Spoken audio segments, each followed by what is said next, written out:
இது பாவமா என்று சொல்ல யாரும் இங்கு இல்லை.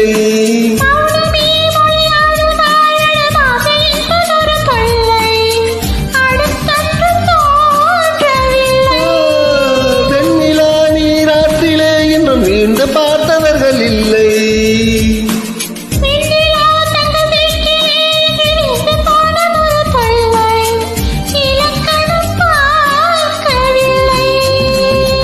திறக்கும் மொட்டுகள் தேடி பார்ப்பதுவும் இல்லை.